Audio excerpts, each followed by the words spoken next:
So, hello everybody. I'm sorry for being late.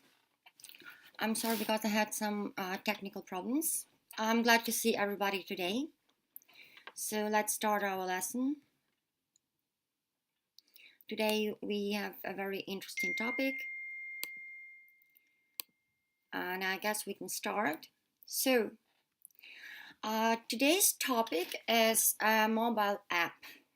I think that it's a very interesting and nice topic, and I think that you will like it. So let's just talk more about this topic that we're having today. So we are going to begin with the warm-up as usually. Today we have just a phrase that we're going to discuss. So first of all, I'm going to read it to you, and then you're going to answer the questions that we see here. Okay, so mobile apps have completely transformed the way of our life. Today, apps are used more than websites. Researchers say that generally people spend 87% of their time on mobile apps. So, that's an interesting fact. That's a very interesting fact. So, what do you think about this fact? And what's your opinion? Do you think that it's true? Obviously, it's true because there are researches that have been made. So researchers say that generally people spend 87% of their time on mobile apps. That's actually a big percentage of people. So what do you think about this fact? How do you like it? And let's just discuss one question. What apps can't you live without? Tell me, please. What apps personally you can't live without? Tell me, please. So, what apps can't you live without? What are your favorite apps? What apps do you spend most of your time on?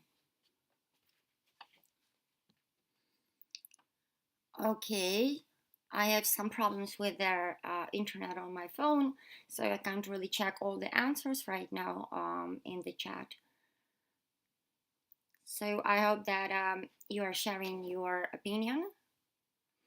Just type down in the chat answer to this question. What apps can't you live without? What are your favorite apps? I think that I will just be able to check your answers in the chat right now. Just a second. So let me check your answers. And you can answer the second question. Why do you think they are best in class?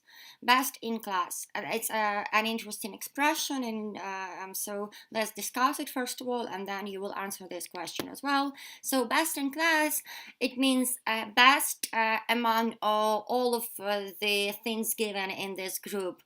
Найкращий серед усіх в даній групі, серед цієї кількості якихось речей, серед цієї групи речей або людей, або будь-чого. Тобто найкращий серед них, так?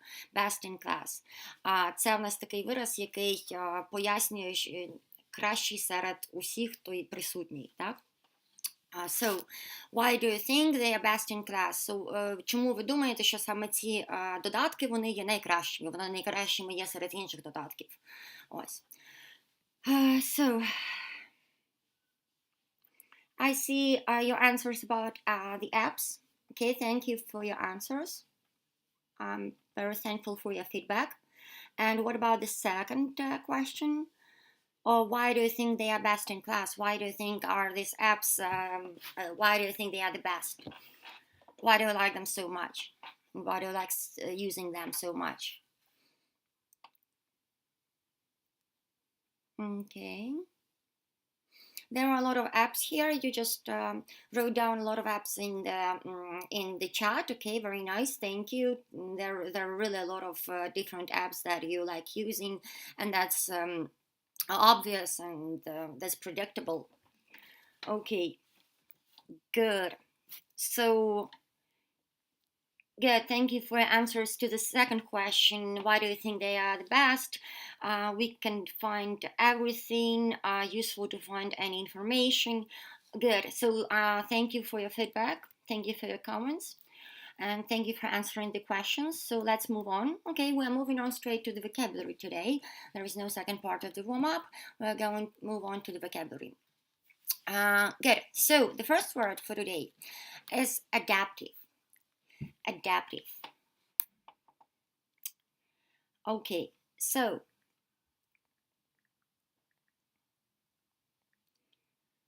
adaptive.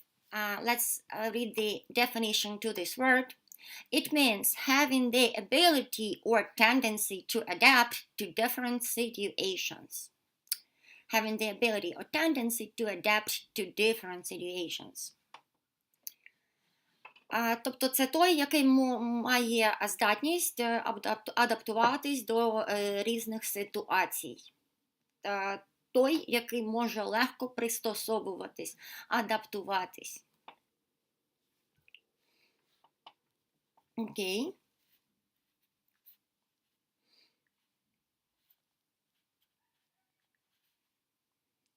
So, let's have a look at the example with this word. Adaptive learning software uses advanced algorithms to personalize the learning experience of students.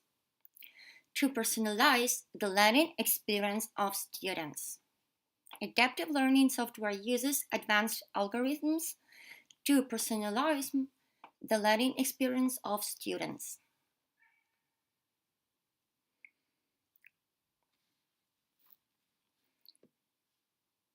Тобто адаптивне програмне забезпечення, те, яке має здатність адаптуватись, використовує продвинуті алгоритми для того, щоб персоналізувати процес вивчення для студентів. Тобто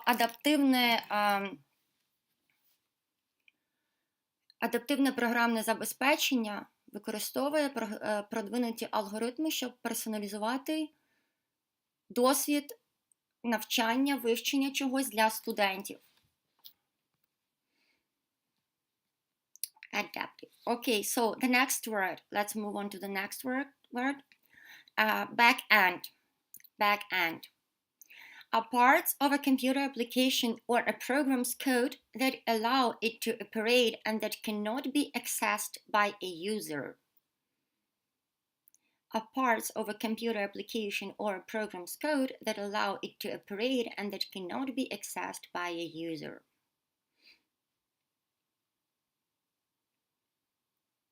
So, back-end – це в нас частини якогось додатку комп'ютерного або якого програмного коду, які нам дозволяють йому виконувати певні дії, працювати, так, виконувати задані для нього дії, і до якого немає доступу користувачу. Тобто це частини комп'ютерного програмного коду або комп'ютерного додатку, які йому дають змогу працювати, виконувати свою роботу, і до яких користувач не має доступу. So, let's have a look at the example. Many content management systems make you log into some back-end admin area. Many content management systems make you log into some back-end admin area.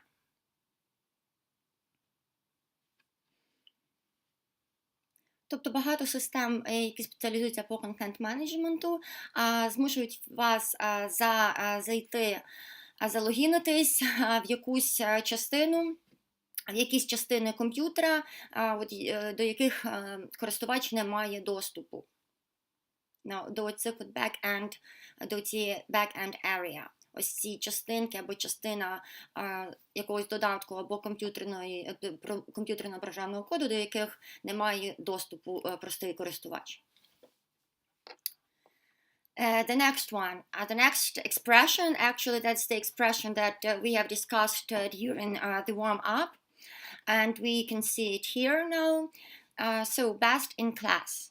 Best in class means the superior product within a category of hardware or software. The superior product within a category of hardware or software. So, best in class, actually the one that is the best among the others, yes? The one that's the best among the others. According to the IT language, yes, when we say best in class, we mean some program, some software, or something like this that is superior, that is better than the others. But anyway, best in class буде означати найкращий серед інших в цій категорії. Let's have a look at the example. This program is the best-in-class product. This program is the best-in-class product.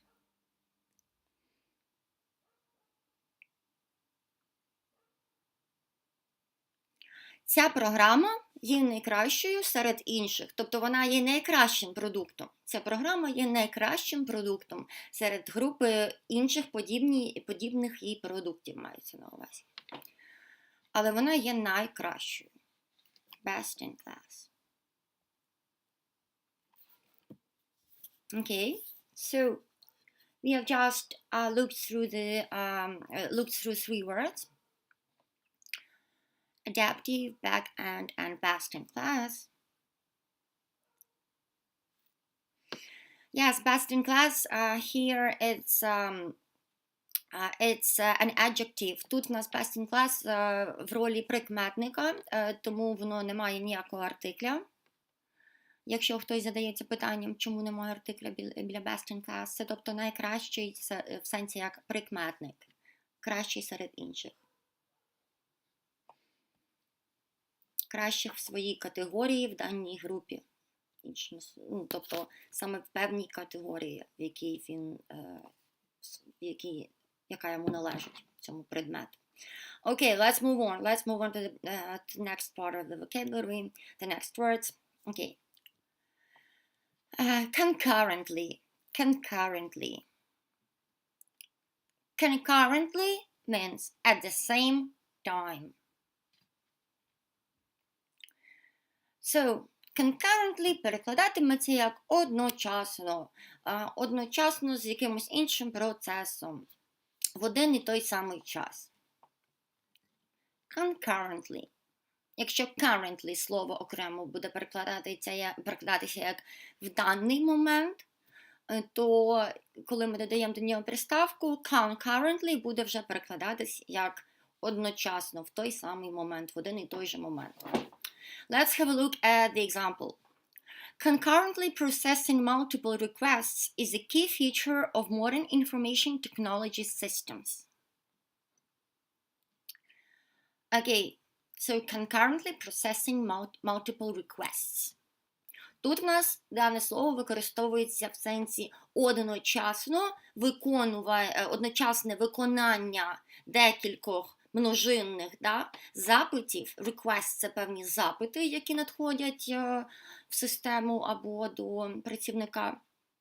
Запити множинні, тобто одночасне оброблення множинних запитів – це найголовніша перевага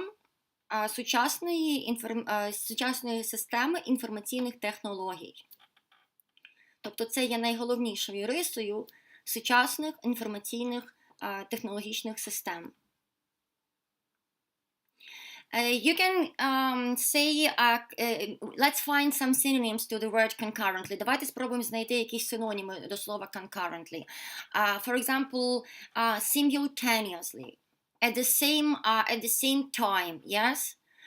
You just need to understand how we can use this word, yeah? So, simultaneously is the same as concurrently. at the same moment, в той же самий момент, одночасно. Тобто в нас є синоніми до цього слова, які частіше, здавалось би, вживаються, але все одно це слово загально вживане, його потрібно запам'ятати. So simultaneously, concurrently, at the same moment. Let's move on. The next word, entertainment. Entertainment, the action of providing or being provided with amusement or enjoyment. The action of providing or being provided with amusement or enjoyment. Entertainment, одним словом, ми можемо прикласти як розваги. Так, розваги, щось розважальне. Взагалі, в даному випадку тут пояснюється, що це акт, дія постачання, або коли хтось постачає, або комусь постачають якісь розваги, або певну там насолоду, так? Певні веселощі, можна сказати. Але загалом, одним словом, можна прикласти слово entertainment як веселощі, якісь розваги, розважальний захід, або просто загалом розваги. Entertainment. Entertainment. Розваги. Окей. Тобто, коли вам хтось надає якісь розваги, або ви комусь надаєте розваги, певні, веселощі. Let's have a look at the example.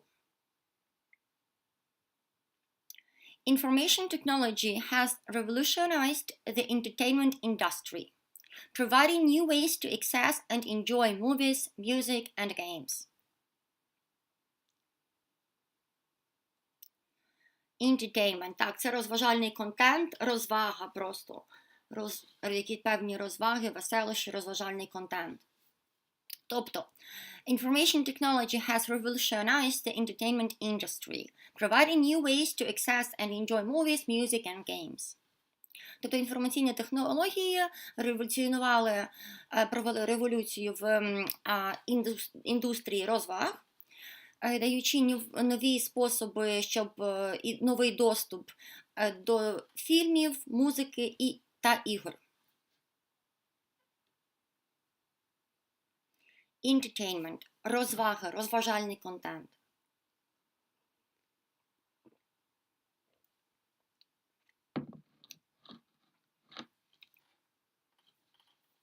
В даному випадку в нас використаний вираз entertainment industry. Індустрія розваг, тобто сфера, яка займається розважальним контентом, знову ж таки. Тобто сфера фільмів, сфера ігор, сфера музики. Все, що стосується розваг, розважального контенту. Let's move on. The next expression.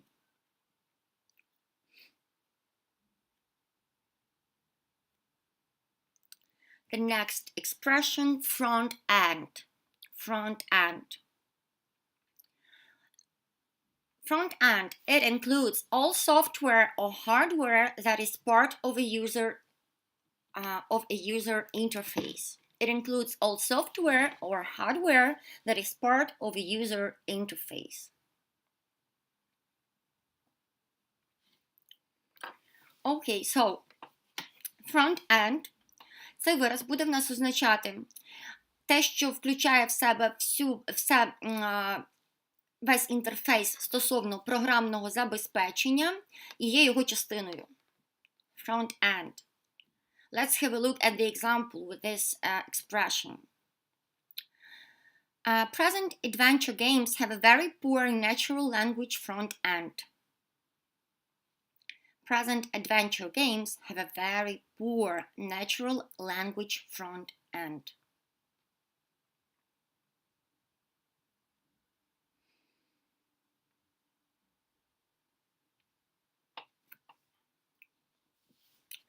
Тобто сьогоднішні пригодницькі ігри мають дуже слабкий, дуже низький рівень мови стосовно цього front-end, стосовно тієї частини, яка включає в себе інтерфейс всього програмного забезпечення.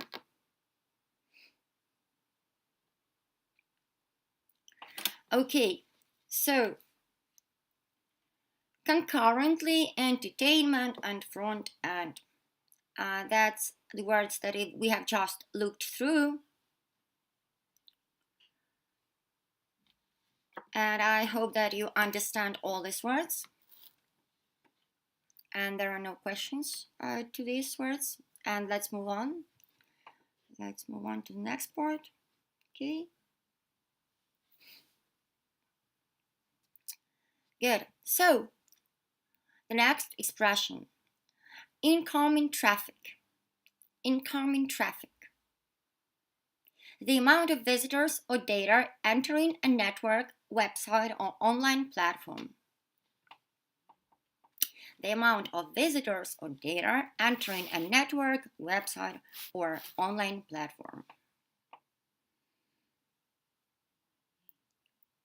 Вхідний трафік – це кількість відвідувачів або інформації, яка попадає в соціальну мережу, на певний сайт або на онлайн-платформу.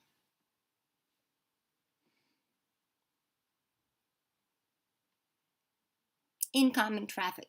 Вхідний трафік, так?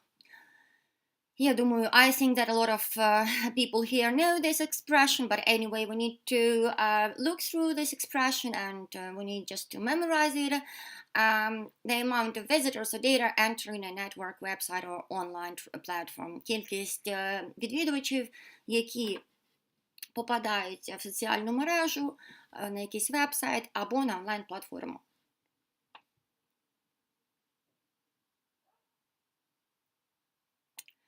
Let's move on. Native application. Native application is a software program that is developed for use on a particular platform or device.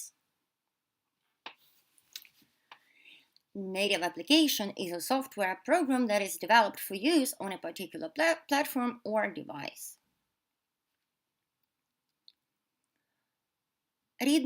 Рідний, можна сказати, якщо перекласти на українську, рідний додаток, так, свій рідний додаток.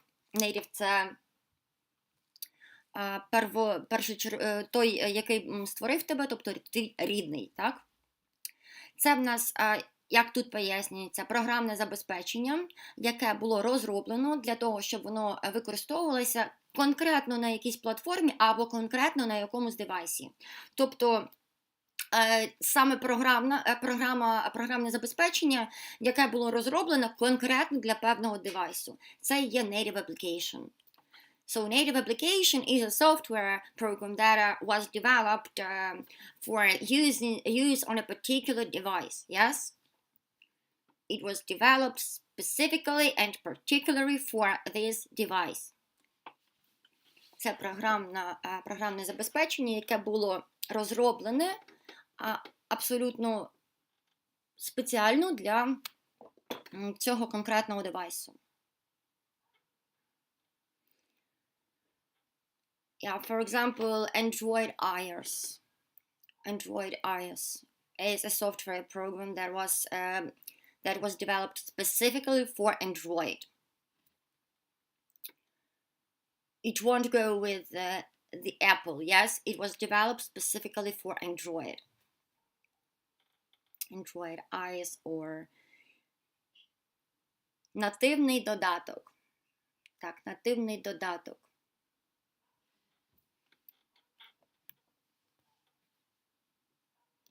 Okay, let's have a look at the example with the incoming traffic and with the native application. So, the first one. The Windows XP firewall was designed to only block unsolicited incoming traffic. The Windows XP firewall was designed to only block unsolicited incoming traffic.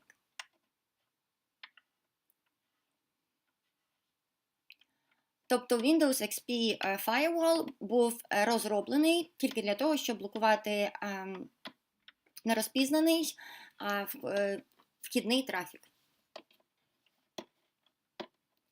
Native application. Let's have a look at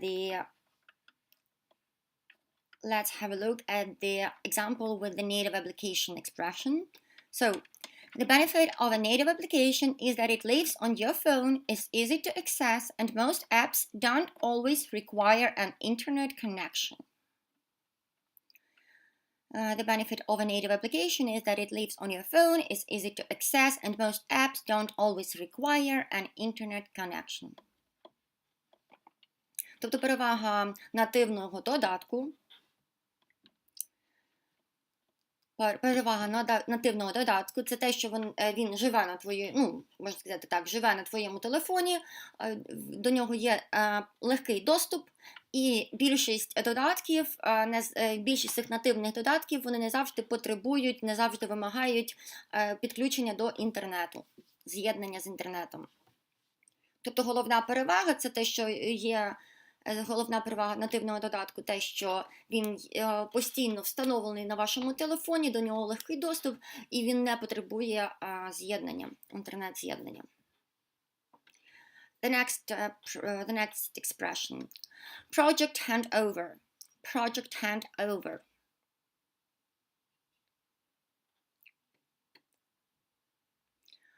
Is when the project's completed tasks get handed off from you, the project manager, to the deliverable owner.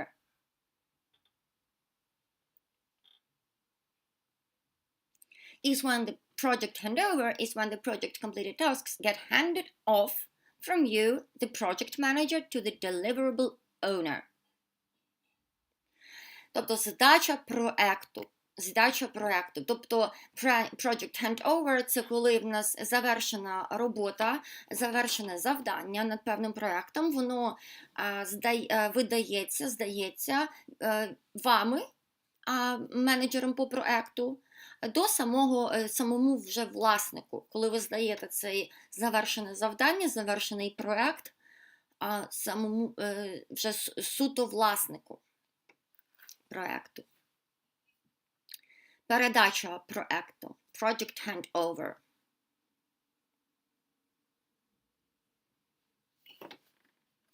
Передача проекту. Здача проекту. Вже готового проекту. Hand off – це здавати. Hand off – з рук в руки, передавати, здавати. Передавати з рук в рук від вас, як менеджера по проекту, керівника проекту, самому власнику вже. Okay, let's have a look at the example. In IT, project handover is the transfer of a completed project from the development team to the maintenance team or client. In IT, project handover is the transfer of a completed project from the development team to the maintenance team or client. So, в IT-мові project handover, передача проекту, так, це трансфер, або, знову ж таки, передача завершеного вже проекту від команди розробників до команди, які вже будуть підтримувати і перевіряти роботу цієї програми, або вже передача самому клієнту. Тобто це передача, трансфер вже завершеного проєкту командою розробників вже самому клієнту.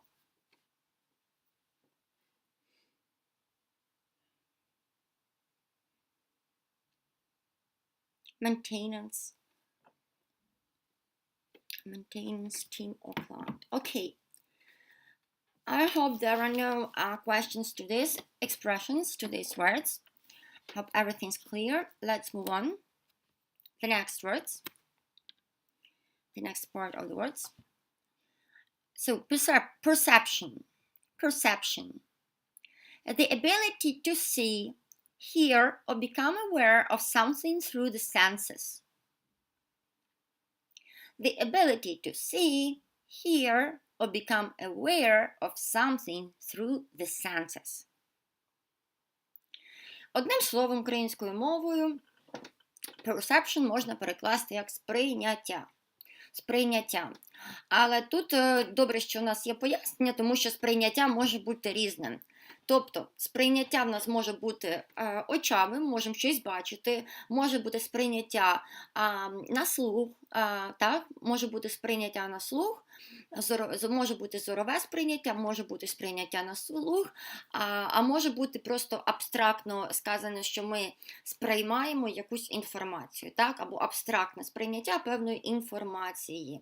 Але найголовніше, що це сприйняття інформації через органи чуттів, так? Певні органи чуттів, органи сприйняття. Саме головне, тут це і пояснюється. Тобто perception – це сприйняття чогось, певної інформації. Якщо ми її бачимо, почуємо або сприймаємо абстрактно, але знову ж таки ми її на слух або ж очами сприймаємо. Тобто в будь-якому випадку інформація в нас певними органами чуттів сприймається. Це і є слово, яке значить сприйняття певної інформації. Okay, let's have a look at the example. My perception of the problem is quite different. My perception of the problem is quite different. Моє сприйняття проблеми достатньо інше, воно достатньо відрізняється. Моє особисте сприйняття проблеми достатньо відрізняється. Perception. Тобто абстрактне сприйняття, як я особисто це сприймаю. Знову ж таки, можна сприйняти на слух, на зорове сприйняття може бути, або може бути ваше просто відношення, це також ваше сприйняття до чогось. В даному випадку це є моє відношення, так? My perception, моє сприйняття, моє відношення до цієї проблеми, воно достатньо відрізняється. Let's have a look at the next expression. Statistics collector. Statistics collector is used to observe events in the model and to collect data about those events. Statistics collector is used to observe events in the model and to collect data about those events.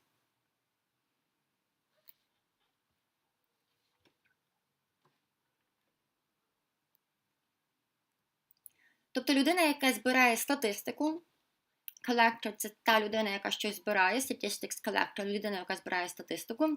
Цей термін використовується для, і ця людина, взагалі, вона використовується для того, щоб спостерігати за подіями, за роботою модулів і збирати інформацію про ці події, які відбуваються, про ці дії, які відбуваються в різних модулях. So we use the statistics collector for recording data from the model. Ми використовуємо людину, яка збирає статистику, так, для того, щоб записувати інформацію з модулів. The next expression, user-friendly. User-friendly. Easy to learn, use, understand, or deal with. Also agreeable, appealing. Okay, so user-friendly has a few synonyms. We see them here in the definition. We can say user-friendly or agreeable or appealing. All these three words, they mean the same. User-friendly – це той, який є привабливим для користувача, той, який легко зрозуміти, легко вивчити, і той, з яким легко мати справу загалом. Тобто легкий, розуміючий, легко зрозумілий, привабливий для користувача. Дружній в певному сенсі. Тобто в нас є ще два синоніми до виразу user-friendly, agreeable, appealing. Всі вони означають одне і те ж саме. Привабливий користувачу. Тому що appealing – це взагалі привабливий певним чином. Okay, let's have a look at the example. Software applications are often more user-friendly and cost-effective. Software applications are often more user-friendly and cost-effective.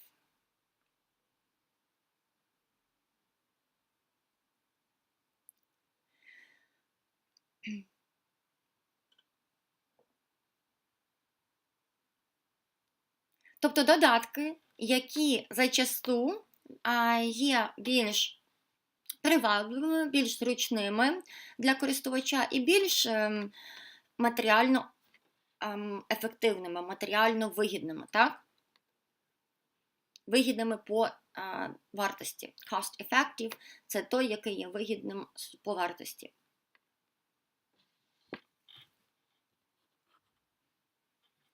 Okay, so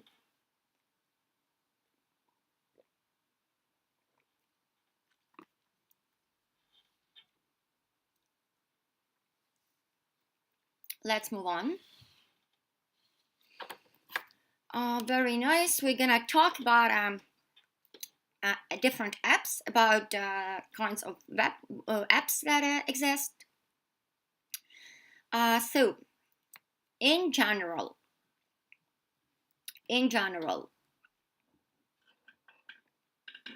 what is a mobile app? What is a mobile application? Yes, so just a mobile application, or simply, as we say, an app. Yes, we just usually call it just an app. It's just a computer program or a software application designed to run on a mobile device, such as a phone, tablet, or watch. Yes, so it's just any software program, software application, and that is designed to run on any particular device. Good. So let's have a look at the categories of apps. What kinds of apps are there? What kinds of apps are there? So there can be native application. Yes, there can be native application. So native application includes entertainment applications and assistant. And there can be also cross-platform applications. Cross-platform applications, they include social networking application, e-commerce application, B2B application. Let's just talk a little bit more about them. So, native applications, we have just discussed these applications a little bit today. So these are just the applications that are oriented exactly on a particular platform. Yes, so these programs are oriented and they were created to run on a particular platform. Yes, so as I just gave you an example, for example, Android or iOS. Yes, so these are native applications. They were created to work on a specific device, on a specific platform. Okay, and why are native applications easy to work with, and why are they good? So why are they good? Actually, native applications are good because they can be easily installed. Yes, and it's easy to work with them. Yes, with native applications, you don't depend. The user doesn't depend on the internet connection. So there is. You don't depend on anything. You don't depend on internet connection, and that's the main advantage of native applications. Yes, and what about cross-platform applications? So these are the applications that were created for a few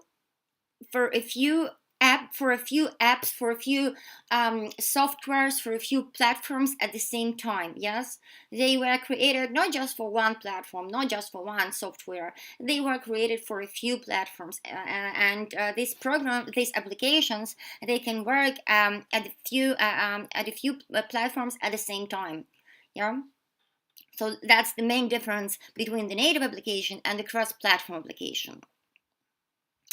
Okay, so in cross-platform applications, usually the tools that are used in this creating this application is HTML5, yes, and no other languages, no other IT languages are used.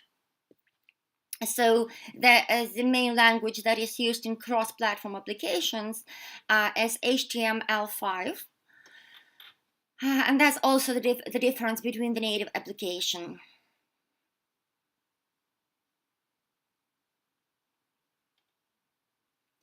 So yeah, they don't use the HTML5, but they use different languages that compile inter-native for each platform, inter-native application for each platform. Тобто в крос-платформених додатках в них немає, вони не використовують тільки мову HTML5, вони використовують різні мови програмування, які потім компілюються у потрібний в нативний для кожного додатка, нативну для кожної додатки мову програмування. Якщо в нативних додатках, наскільки мені відомо, використовується мова HTML5, то в cross-platform application не використовується лише ця мова, використовується різна мова, яка компілюється конкретно для цієї платформи, для якої створюється певний додаток. So that's the main difference. I want to tell you this difference. That the native application, it's just, it runs on one device, it was created for one device, and you don't depend on the internet connection in the native application, but cross-platform application can be used on was created for using on different devices, on different platforms, and in cross-platform applications they don't use the HTML5 language, but they can use different languages that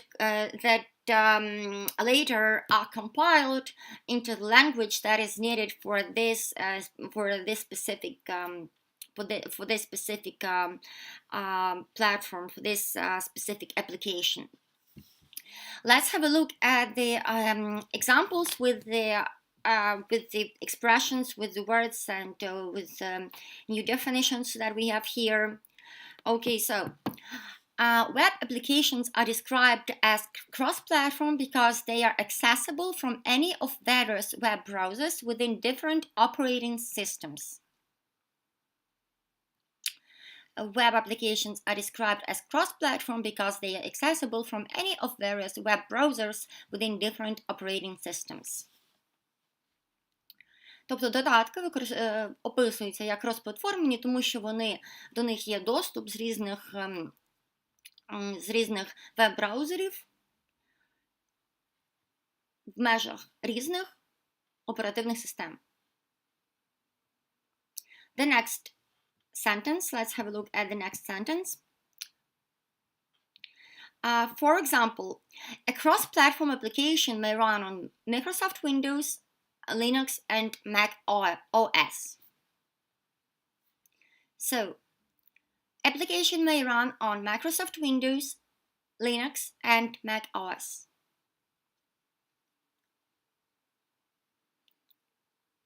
Наприклад, крос-платформений додаток може запускатись на Microsoft Windows, на Linux і на Mac OS. The next sentence. A native application is a software program that is developed for use on a particular platform or device.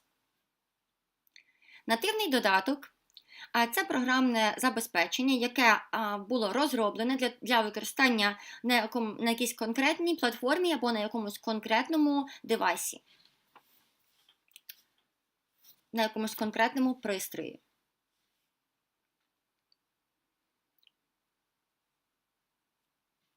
Okay, let's move on. So, let's have a look at the next part. It's called testing tools.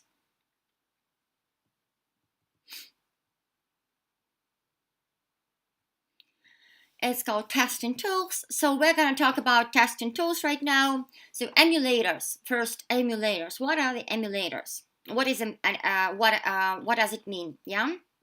So I hope that a lot of people here know what does it mean, but still we need to discuss it. So emulators is the program that completely or just or not completely, but anyway, this program, it copies all the functional and all the behavior of the device and or any other program. Yes, so emulators are the programs that completely or just partially copy the functions and the behavior of the device or of the other program. Емулятори – це програми або одна програма, взагалі, яка абсолютно повністю або частково копіює функціонал і поведінку якогось додатку, якогось девайсу або якогось девайсу, на якому він використовується, або якоїсь іншої програми. Емулятори, так, це програми, які повністю або частково копіюють функціонал та поведінку певного девайсу або певної програми. That's what emulators mean. Let's move on. Cloud platform. Cloud platforms, they allow us to test your product on multiple devices, yes? So cloud platforms allow you to test your product on multiple devices, given the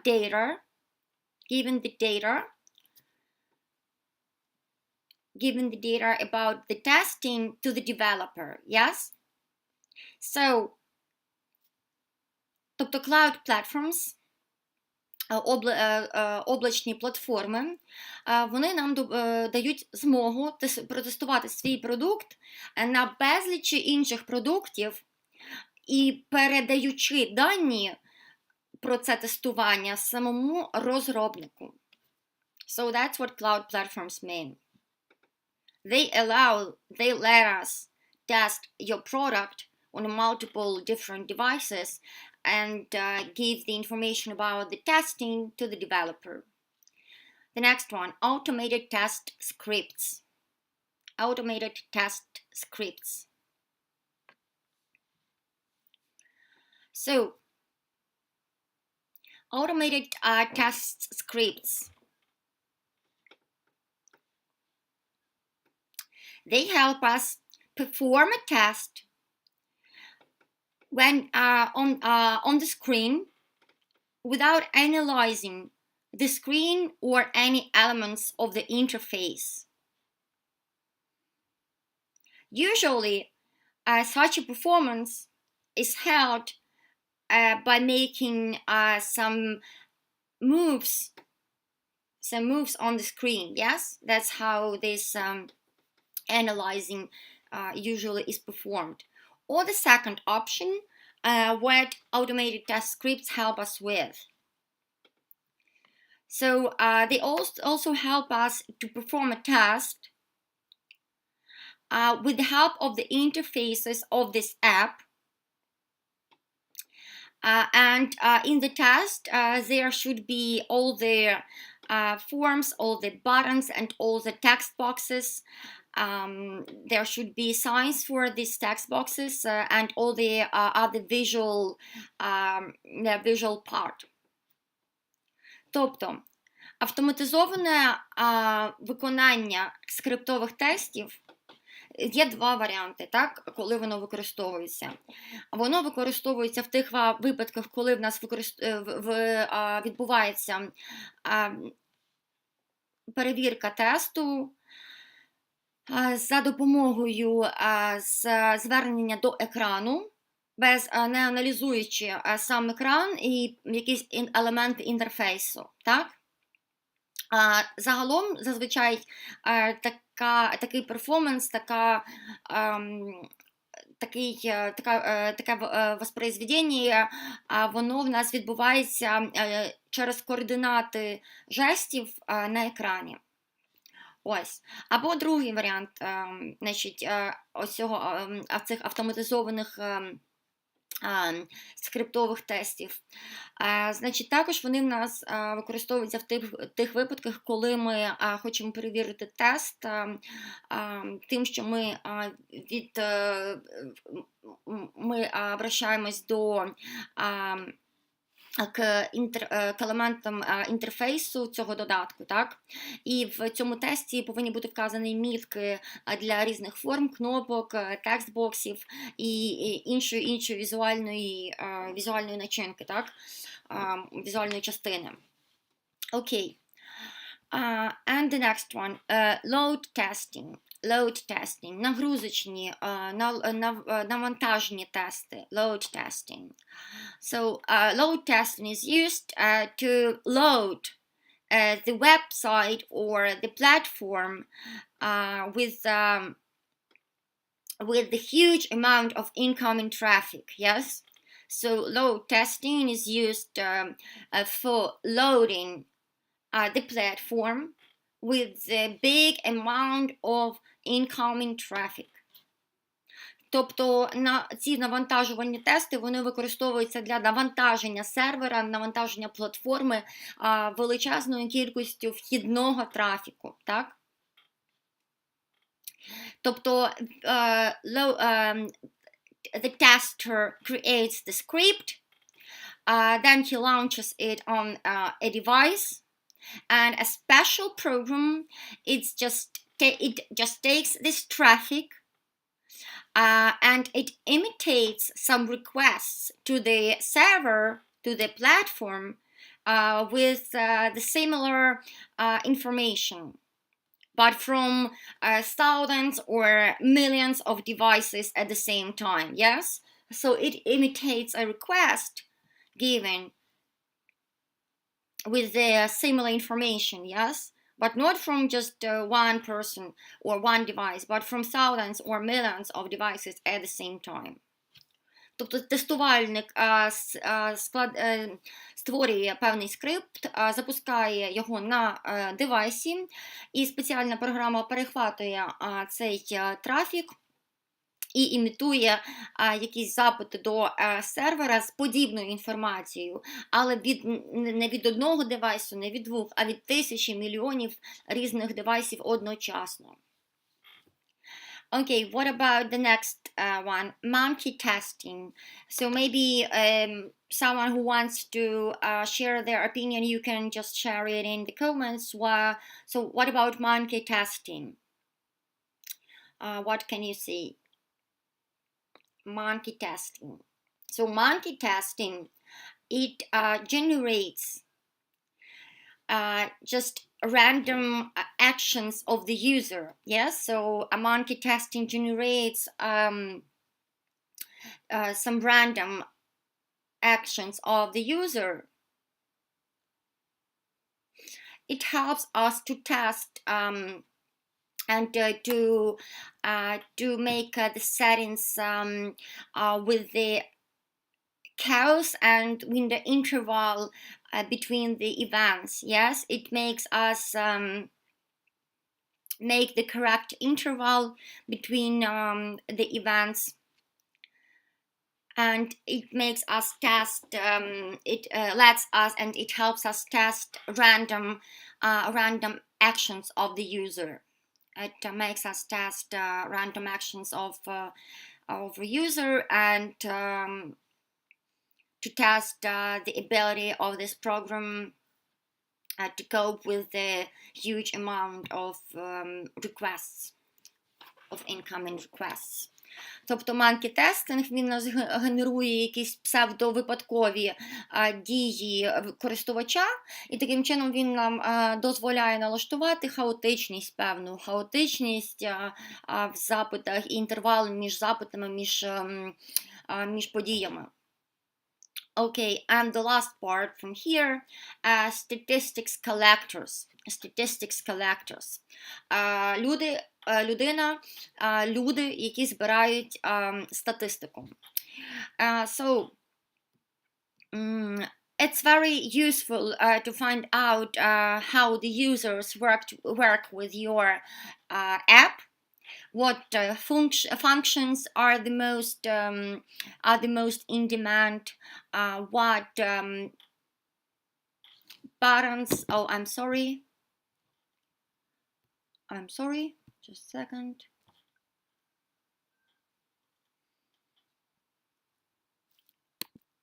Okay, so yeah. So it's very useful to know what functions are the most in demand in your app, what buttons your users press most often, what settings they change most of the time, what errors happen, how much time do people spend on different screens of the app, and so on. And so that's this person, the statistics collector.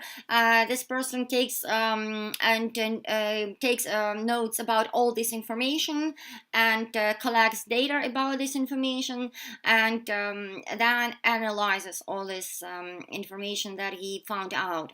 So, тобто статистичний колектор, ця людина, вона в нас збирає всю інформацію щодо того, які налаштування частіше за все міняються в цьому додатку, які кнопки частіше за все нажимаються, які функції є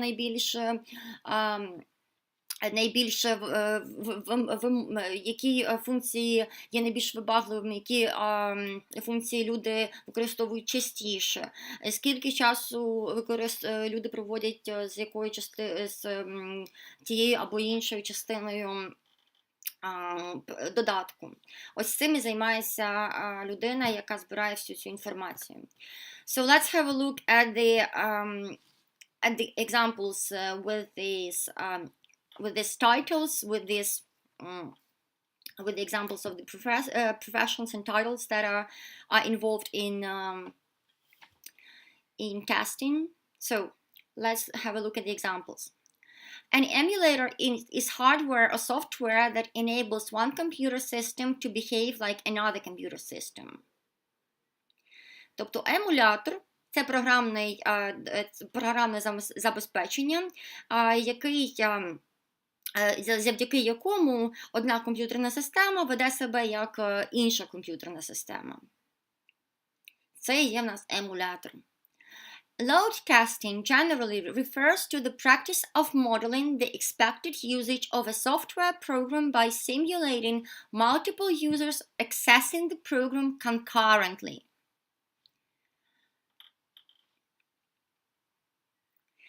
Навантажне тестування загалом відноситься до практики моделювання очікуємого використання певного програмного забезпечення за допомогою імітування використання програм величезною кількістю користувачів одночасно. Concurrently. Ось наше чудове слово, яке було на початку лекції. Одночасно. At the same time, simultaneously, concurrently. Okay, and the last sentence from here. Multitasking is a technique where the user tests the application by providing random inputs and checking the behavior. Multitasking – це техніка, згідно якої користувач тестує якийсь додаток, додаючи до нього різні дані і перевіряє його поведінку. Окей.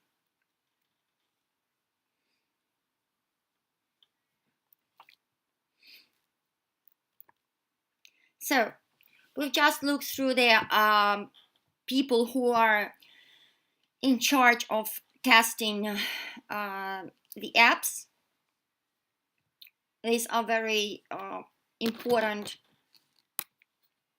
people who take part in testing the apps.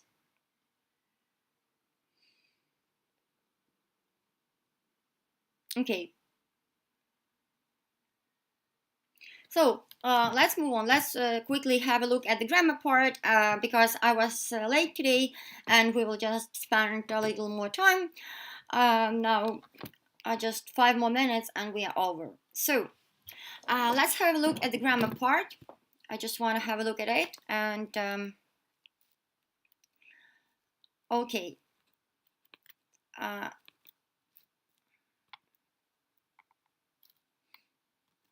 Okay, so let's quickly have a look at the situations when we use the infinitive, yes? When we use the to plus infinitive. Okay, so we use to and infinitive to express purpose after certain verbs: agree, appear, decide, expect, hope, plan, promise, refuse. After would like, would prefer, would love, to express a specific preference. After adjectives which describe feelings, emotions, express willingness, refer to a person's character. After to or enough, to talk about an unexpected event, usually with only, with it plus to be plus adjective or noun, after be plus first, second, next, last, etc. After verbs and expressions such as ask, learn, explain, decide, find out, want to, know, and etc. So here we have the rule when we use the rules and the situations when we use only infinitive to plus infinitive. Тут в нас приведені нам до прикладу ситуації, в яких ми використовуємо лише to плюс інфінітив, так? Тобто є в нас такі ситуації, є такі слова, є такі дієслова, в яких ми не можемо використовувати герунді, в яких ми не можемо використовувати закінчення ing, і в яких ми повинні використовувати тільки to плюс інфінітив. Ось це саме є ті випадки, в яких ми частіше за все в 99 випадках використовуємо to і інфінітив. Ми не додаємо ing, ми не використовуємо герунді. But let's have a look at the situations when we use the gerund. Okay, let's quickly have a look at this rule as well. So the infinitive without to is used. А ось тут в нас вже цікавіша частина пішла. Інфінітив без to в нас використовується в таких-то ситуаціях.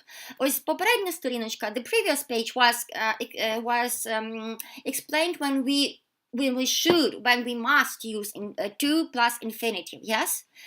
These are the rules when you should do this. But the next page tells us when the infinitive without to can be used. So, and is used, should be used, yes? So, the infinitive without to is used after modal verbs. Після модальних дієслів, after the verbs let, make, see, hear and fill.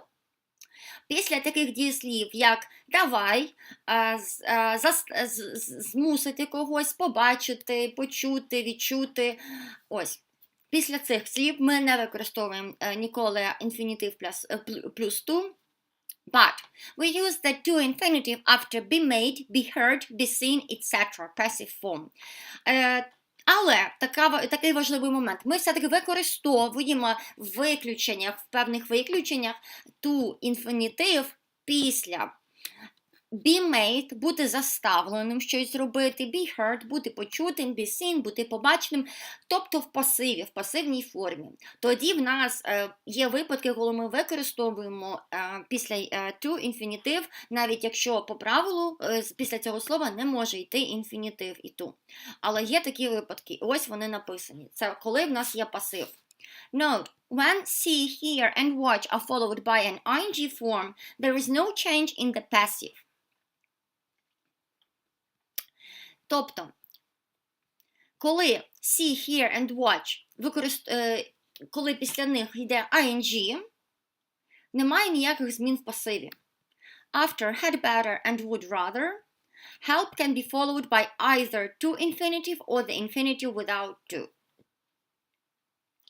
Так, help нас може використовуватися, в нас може йти після нього to плюс інфінітив, або може не ставитись to, або так, або так. Тобто ось у нас правило, коли в нас не йде to плюс інфінітив.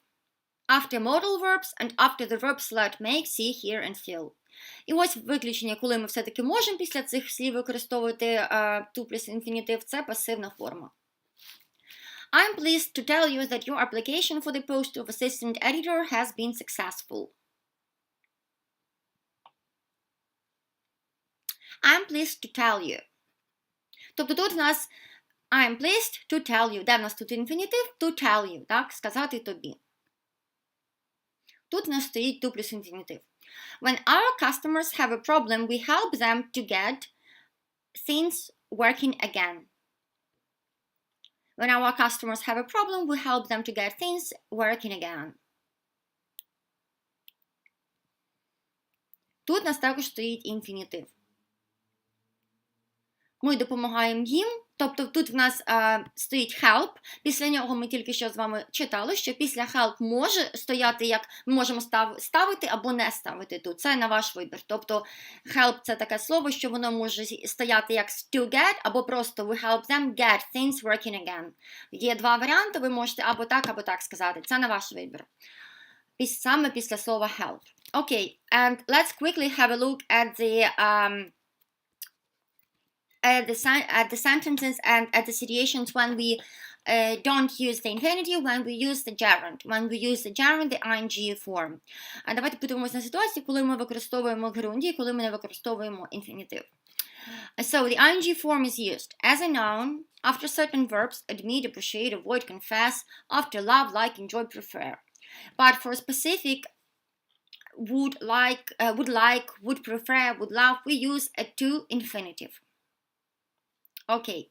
Тобто, тут в нас подані моменти і правила, коли ми використовуємо інгове закінчення. Тобто, інгове закінчення у нас використовується, коли ми хочемо сказати, зробити зі слова іменник, коли ми використовуємо його після перелічених слів, так, які тут, перед тих слів, які в нас тут виділені, і після таких слів, які в нас тут виділені, і після таких слів, як love, like, enjoy, prefer, dislike, hate. Але тут, знову ж таки, є виключення, ми все-таки можемо використовувати to, infinitive плюс to, після таких виразів, як would like, would prefer, would love. Тут ніби є слова like, love і prefer, але їх можна використовувати по тій причині, що вони є в даному випадку частиною структури, так? Частиною структури I would like to, he would prefer to, and so on. Тобто тоді ми можемо брати to плюс infinitive. Але якщо вони йдуть без would, просто самі по собі, ми не беремо після них інфінітив, ми ставимо ing після них. Окей. Також у нас перелічені інші ситуації, в яких ми використовуємо інгову форму закінчення, грундій.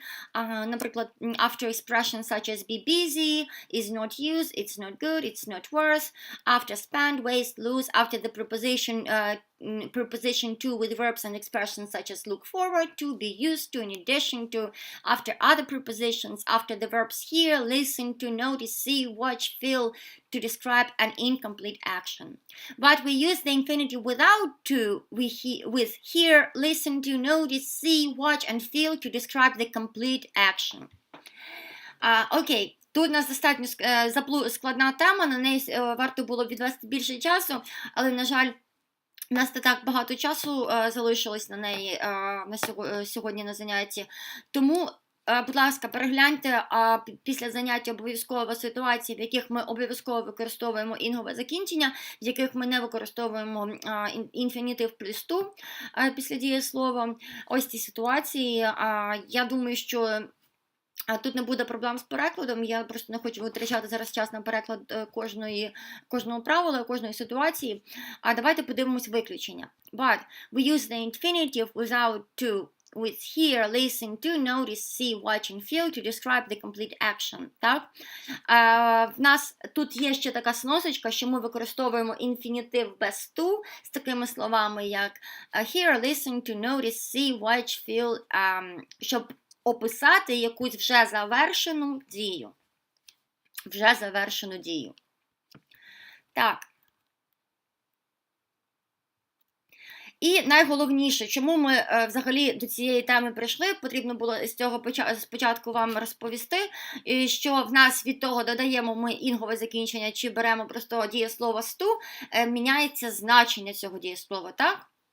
Якщо ми беремо, наприклад, let's have a look at the example, forget plus infinitive, it means not to remember. Forget plus ing, it means not recall. Тобто forget, якщо б ми взяли forget плюс інфінітив, у нас би воно перекладалось в реченні і означало б те, що ви хочете сказати, що хтось щось не пам'ятає, хтось щось забув, так? Хтось щось забув. А якщо ми говоримо, використовуємо після forget ing, тоді це слово вже буде означати не мати змоги згадати щось. Не згадувати, не мати змоги щось згадати.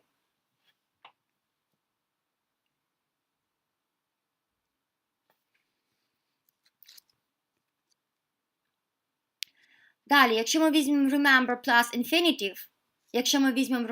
infinitive, це буде означати не забути щось, так? А remember plus ing, це означати буде згадати щось.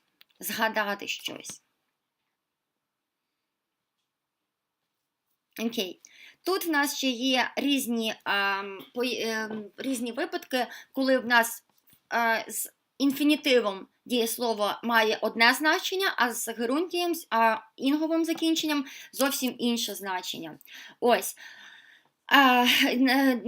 На цій темі мені б хотілося зупинитись довше і більше її розкрити, тому що вона достатньо об'ємна, але суть в тому, що від того використовуємо ми закінчення інгове, або ми використовуємо закінчення з infinitive плюс to, міняється сенс самого дієслова. Я розумію, що дуже складно, тут дуже багато ситуацій, правил, коли саме використовувати, що нам потрібно. І дуже складно без прикладу до кожної ситуації. Мені б дуже хотілося привести приклад до кожної з ситуацій, тоді це було б дійсно набагато зрозуміліше. Але на це дійсно ми могли б витратити цілу лекцію. Тому що дуже об'ємна тема. І напевно на наступній лекції я все-таки по цій темі ще зупинюсь і пройду її з вами ще раз. Виділю, можливо, там додаткових якихось 15-20 хвилин в кінці наступного уроку і більш об'ємно вам спробую пояснити цю тему, тому що в презентації не вказані приклади, тут всього лише 2 приклади, а я б хотіла більше прикладів привести і до кожної ситуації привести приклад, так буде вам набагато зрозуміліше, тому що ми читаємо зараз сухі правила, а до них немає реальних прикладів. І складно просто в голові собі все це скласти. Я б з радістю зараз більш об'ємно вам пояснила тему, але в нас вже просто немає часу. Ось. I think that the next lesson I will just add 15 or 20 minutes for this topic just to explain it to you thoroughly, just to explain all the details and give all the examples to each rule, because it's very hard to understand all the information on all this topic without me giving you the rules, and it's very hard to understand anything without any examples. So there are many rules, but there are no examples, unfortunately. Тут дуже багато правил, але дуже мало прикладів, на жаль. І я не хочу просто вас заплутати зараз і прочитати вам сухі приклади, як я зробила тільки що. The next lesson I will just spend more time on this, and I will just explain this topic till the end. Наступну лекцію обов'язково проведу більше часу з вами і допояснюю вам цю тему, тому що я дуже хочу вам пояснити її до кінця і щоб всі її зрозуміли. Це об'ємна тема і вона вимагає трошки більше часу. Окей. I don't think that there is... Okay, let's just have a look at just 1 or 2 examples, and we are going to finish the lesson. And the next lesson, I'm going to spend 15 or 20 minutes for this topic. We're gonna discuss it, and I will give you a lot of examples. So let's have a look at the examples here. In addition to monitoring your location, a locker can also send out push notifications based on your preferences. В додаток до того, що Елока, певна програма Елока буде моніторити вашу локацію, вона також може відсилати повідомлення, які базуються на ваших вподобаннях. Тобто тут у нас використаний герундій зі словом monitor. Да? In addition to monitoring. Monitoring – це в нас тут використано в ролі іменника. Тут у нас було правило, що герундій ing form is used as a noun. Ось тут ось це правило в нас якраз написано, що герундій, закінчення інгове, використовується в нас в дієсловах, в словах, які ми хочемо з них створити іменник. Ось саме цей приклад. Ми з дієслова або просто зі слова monitor, в даному випадку з дієслова monitor, тобто стежити за чимось, ми утворили іменник monitoring, процес стеження за чимось, так? Коли хтось за чимось стежить. Тобто це вже в нас не дієслово, а іменник, monitoring. Ми створили іменник такий. Ось це до цього правила відноситься, яке в нас сказане тут. Герундій плюс інгове закінчення використовується як іменник. Окей, one more example. Windows, icons, menus and pointers are different ways of making programs more user-friendly. Are different ways of making programs more user-friendly. Ось де наш герундій, так? Making programs. Тобто це є різні шляхи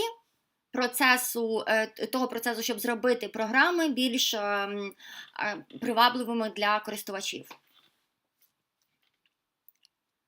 Making programs. Тобто тут в нас зі слова make, робити щось, ми додали інгове закінчення і зробили процес, making, так?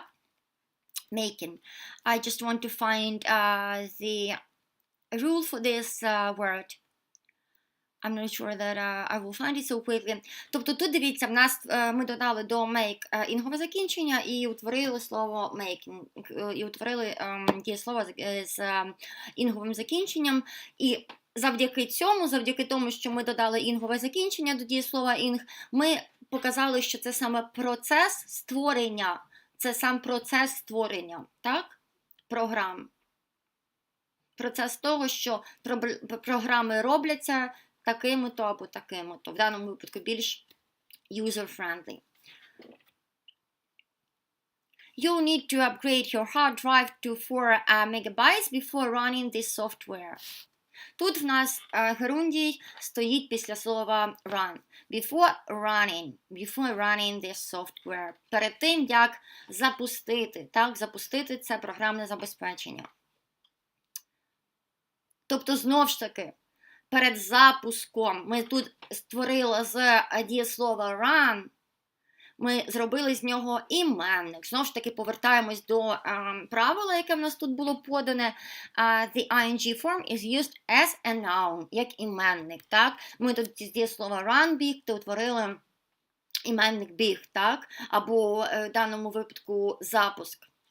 Якщо run the software, це буде запускати програмне забезпечення, то running this software, before running this software, буде вже прикладати перед запуском. Тобто тут вже буде run в сенсі іменника, як запуск.